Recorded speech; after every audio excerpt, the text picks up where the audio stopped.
Welcome to the exciting universe of music theory. Are you ready to learn? Then let's begin. Today we will talk about Scale 325, Messiaen Truncated Mode 6, which sounds like this. This scale has 4 tones, which means it is called a tetratonic scale.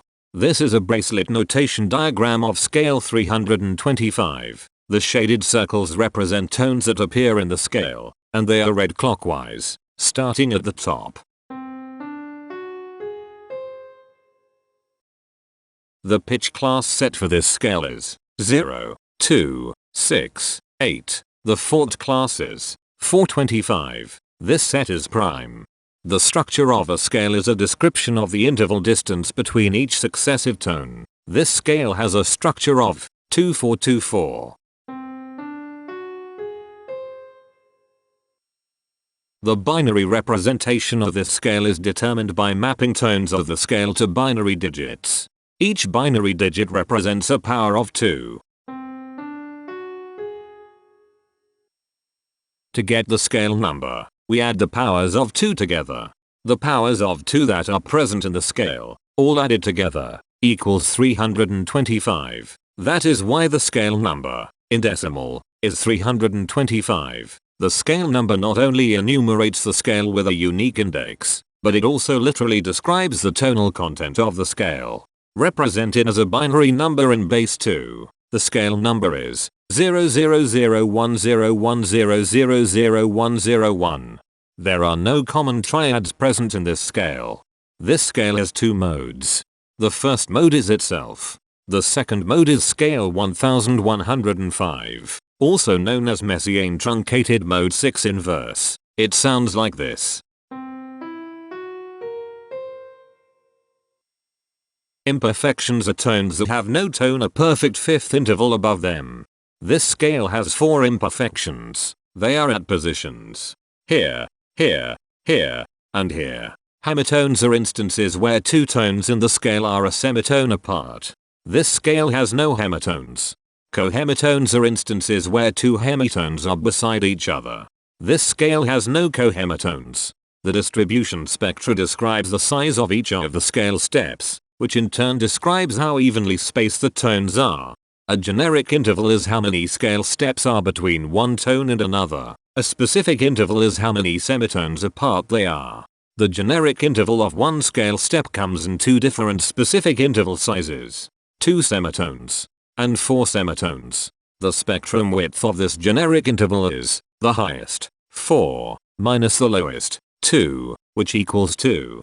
The generic interval of 2 scale steps has just one specific interval size, 6 semitones. The spectrum width of this generic interval is 0. The generic interval of 3 scale steps comes in 2 different specific interval sizes, 8 semitones and 10 semitones. The spectrum width of this generic interval is 2. The spectrum variation is the sum of all the widths, divided by the number of tones. The spectrum variation of this scale is 1. Since the variation is greater than 0, this indicates that the scale is not perfectly even.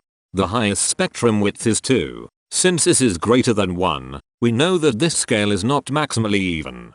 If every spectrum has exactly 2 specific intervals, we call that the Myhill property. This scale does not have the Myhill property.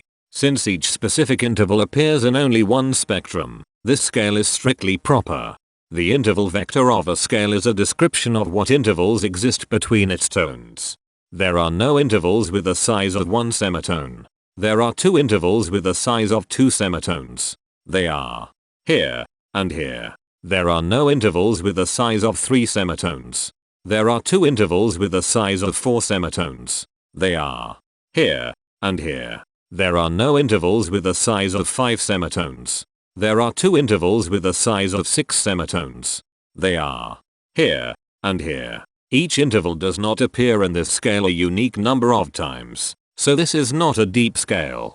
Heteromorphisms are comparisons between every interval in a set. They can be classified as contradictions, ambiguities, and differences.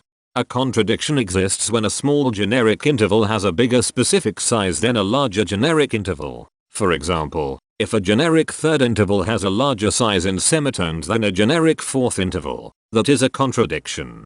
The number of contradictions in this scale is 0.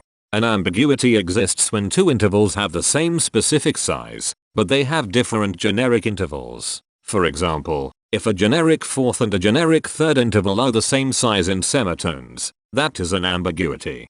The number of ambiguities in this scale is 0. A difference exists when two intervals have the same generic size, but different specific sizes. For example, a major third and a minor third both have the same generic size, but they have different sizes when measured in semitones. The number of differences in this scale is 8. The coherence quotient measures the proportion of ambiguities and contradictions among a set's intervals. A scale with a higher coherence quotient is a good candidate for musical usefulness. The coherence quotient is 1. The sameness quotient measures the proportion of heteromorphic differences among a set's intervals. A scale with a higher sameness has fewer differences, so it is also a good candidate for musical usefulness. The sameness quotient is 0.556.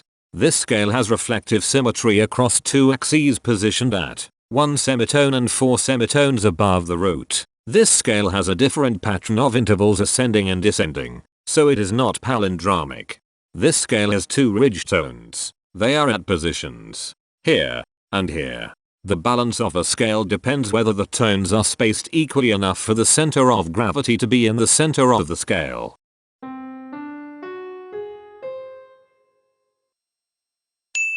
This scale is balanced. The inverse of a scale is a mirror image. It is what you get when the sequence of intervals is reversed. The inverse of this scale is scale 1105, also known as Messiaen Truncated Mode 6 inverse. This scale is achiral, since it can transform into its own reflection by a rotational transformation. This scale has rotational symmetry at 6 semitones. For even more detail about this scale, visit ianring.com/musictheory/scales/325. If you found this video informative, please consider supporting this channel by becoming a patron. Of course, not everyone has the means to support a project like this one financially, and that's okay. But if you are able to spare just $1 a month, your help is deeply appreciated. It will not only allow others to continue enjoying this series for free, but will also go toward improving the quality and quantity of music theory resources we can provide. Go to patreon.com/musictheory and join others like yourselves who totally geek out on all this nerdy stuff. Thank you to these Patreon patrons.